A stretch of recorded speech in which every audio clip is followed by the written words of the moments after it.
Les amis, on ne va pas perdre de temps. On va commencer en même temps avec le débrief.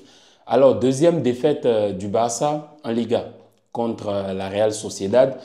C'est fou comment on perd contre les grandes équipes, mais on tabasse toutes les autres petites équipes. Bon, c'était juste une petite pique et tout pour faire une petite blague pourrie. Bon, le Barça qui perd. Le score qui fait mal. Pas le score qui fait mal. 1-0. Vous imaginez quand même que ce Barça, durant tout le match, et c'est vers la fin qu'on a cru que c'était une finale. C'est là maintenant ils ont commencé à jouer. C'est là ils ont commencé à presser l'accélérateur. C'est là ils ont commencé à asphyxier l'adversaire. Dans tous les sens du terme, c'est là maintenant ça a commencé par appuyer, à essayer, à tout faire pour pouvoir marquer le but de l'égalisation. Et ce qui n'a pas marché. Ça n'a pas marché.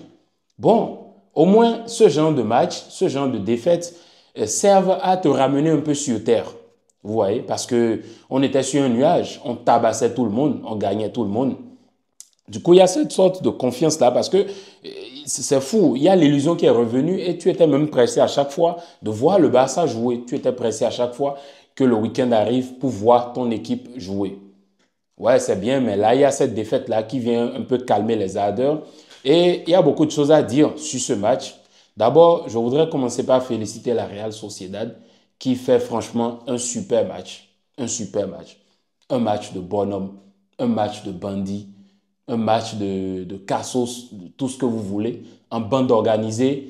Et ils étaient chez eux parce qu'ils ne sont pas allés à l'extérieur, ils ne se sont pas déplacés. En bande organisée, ils sont restés à la maison, ils nous ont reçus, ils nous ont gagné 1-0 et ils ont su appliquer la tactique, ce qu'ils avaient en tête. Il faut voir la manière de défendre, le bloc compact, la manière dont ils bougent sur le terrain, le mouvement dans le temps et dans l'espace, quand il le faut, lorsqu'il le faut, les fautes qu'il faut commettre quand il le faut et lorsqu'il le faut. Des coups de pression, le pressing, tacler l'adversaire, déranger nos joueurs, essayer de les faire sortir de leur match. Tout. Le plan a été exécuté à la perfection. Et depuis le début de la saison, je parle de quelque chose et comme d'habitude, très peu l'écoutent. Très peu écoutent ce que je dis.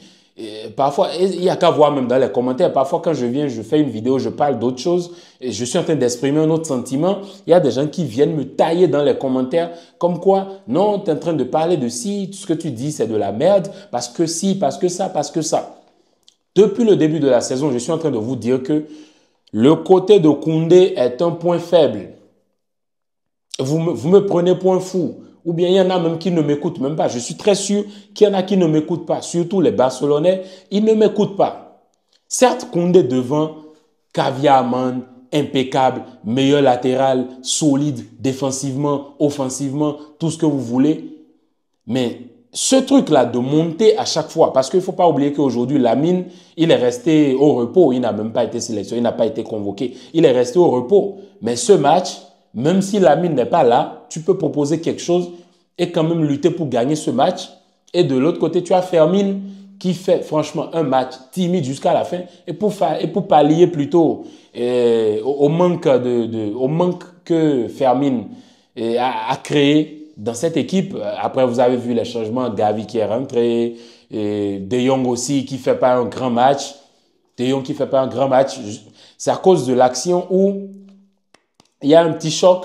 Après, tu sens qu'il n'est plus dans le match. Il ne faisait plus des efforts et tout. Bon, en parlant de blessures, on va revenir sur les blessures du match d'hier du Real Madrid dans une autre vidéo. De Jong qui ne revient pas à la mi-temps. Et Koundé qui est là, il monte. Parfois, Koubarsi a la balle. Il cherche Koundé. Mais Koundé, il est déjà à 20 mètres devant. Comment est-ce possible? Comment tu gagnes un match comme ça? C'est pas possible. Mais Koundé, il faut descendre un peu. On sait que tu veux proposer quelque chose offensivement parce que Fermin, aujourd'hui, il n'y était pas. Mais tu retournes derrière. Tu retournes derrière. Tout le temps, il était devant. Tout le temps, il était devant. Et je ne sais même plus comment s'appelle le joueur qui a marqué le but. Et ça doit être un Congolais parce que j'ai vu après, il a fait ça. Il va pleine vitesse. Boulevard. Koundé était à la ramasse. Il vient, il marque son but. Un beau but. Ça, il faut être de bons perdants. Quand l'équipe adverse gagne, quand l'équipe adverse fait de bonnes choses, il faut le dire. En plus, tu as des gars comme Zubimendi qui jouent le match de leur vie, Oyarzabal, eux tous, ils étaient en mode bandit aujourd'hui. Et vous-même, vous savez que à San Sébastien, c'est pas facile. Vous vous souvenez des années, là, il fut un temps où on a passé près de 6 ans, 7 saisons, on ne gagnait pas là-bas. On ne gagnait pas là-bas. Donc là, maintenant, dans ce match, vous voyez cette équipe de la Real Sociedad qui vous propose, mais franchement, une tactique de ouf. Regardez les derniers instants. Quand l'arbitre a sifflé la fin du match, mais ils étaient tellement contents. On aurait cru qu'ils avaient gagné une finale. Et ça, c'est normal. Parce que devant, en face, tu as le tout-puissant Barça. Tu as une équipe qui, depuis le début de la saison, est en train de te proposer le meilleur football, est en train de balayer tout le monde, est en train de tabasser tout le monde. Koundé, le but vient de son côté. Il n'y est pas. Maintenant, à qui vous donnez raison finalement? Non, mais dites-moi dans les commentaires, quand j'ai raison, au moins, dites-moi dans les commentaires quand j'ai raison ou quand j'ai pas raison. Le but vient du côté de Koundé. Après, il y a Inigo qui a été sifflé tout le match. Koubassi, il ne te fait pas un mauvais match, ni Inigo Martinez. Baldé, lui, j'ai pas compris son match. J'ai pas compris son match. Éclatas, tu es là tout le temps, tu demandes la balle, mais tu ne proposes rien devant. Il est tout le temps là à faire des appels de balle, mais devant, il ne propose rien. Mais qu'est-ce que ça veut dire? Qu'est-ce que ça veut dire? Casado qui reste propre, clean. Pedri aussi qui reste propre et clean dans son match.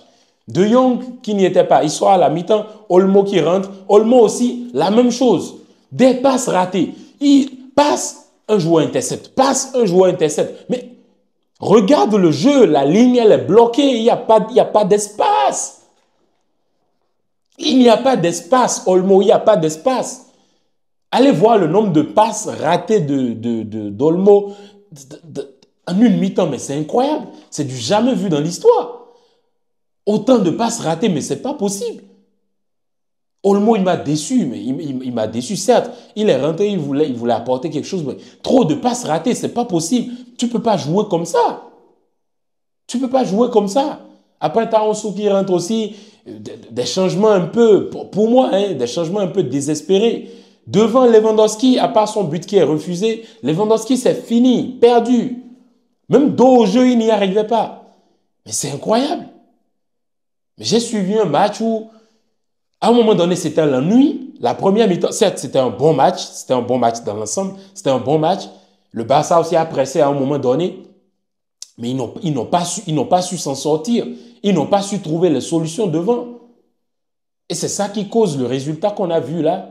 Deuxième défaite du Barça à 6 points de Madrid. Et Madrid a un match en moins. Il ne faut pas l'oublier. Hein. Ils ont un match en moins parce qu'eux, ils gagnent leur match. Ils reviennent à 3 points. C'est pour ça, quand on vous dit que les défaites, c'est pas bien, c'est pas du tout bien. Même les matchs nuls aussi, c'est pas bien. Il faut se lever, il faut venir dans le match, il faut venir pour gagner. Il ne faut pas venir pour faire des matchs nuls ou des défaites. Il faut gagner. Le seul qui se sauve pour moi dans cette équipe du Barça, c'est Iñaki Peña. Mais beaucoup d'arrêts de Iñaki, beaucoup d'arrêts. Si ce n'est pas Iñaki, tranquillement on encaisse 2. Il n'y a qu'à voir même après le premier but, les 10 minutes qui ont suivi, il y a eu une deuxième occasion où la Real Sociedad aurait pu tuer le Barça dans le plus grand des calmes. Et nous, devant, offensivement, ça peinait. C'était trop statique. Et vous allez même voir dans le jeu, la communication n'y était pas. Les joueurs, ils se criaient dessus. Il y a De Jong, parfois qui avait la balle, il faisait ça. Il ne comprenait pas. Il n'y avait pas de solution. Parce que le positionnement, le positionnement n'était pas bon. Dans la majorité du match, le positionnement n'était pas bon. Les joueurs n'ont pas appliqué ce qui a été travaillé à l'entraînement. Et là, ça paye cash. Devant, tu as une équipe de la Real Sociedad qui défend bien, qui sait jouer au ballon. Et j'ai oublié même de parler de Take Kubo. J'ai oublié de parler de Take Kubo. Kubo, quand il croise le Barça, il se transforme. Il devient autre chose.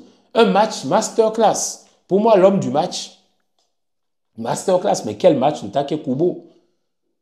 Virevoltant, il était partout, déséquilibrant. Non, mais franchement, l'adversaire le mérite. Bon, quand bien même si le Barça égalisait, c'était normal, mais quand même, je pense que, pour moi, hein, le Barça méritait de perdre plus que de faire un match nul. Parce qu'une victoire, là, dans ce match, non, moi, je n'achète pas. Parce que vu ce que tu proposes, tu ne gagnes pas ce match. Tu fais un match éclatasse. Et c'est vers la fin que tu commences à appuyer l'accélérateur. Je suis désolé. La Real Sociedad mérite clairement sa victoire. Et si ça sortait sur un nul, si le match se soldait sur un nul, pardon, c'est la Real Sociedad qui va s'en mordre les doigts. Et ce serait injuste pour eux. Donc, victoire méritée de la Real Sociedad, il n'y a rien à dire. Je suis énervé. Pourquoi? Parce que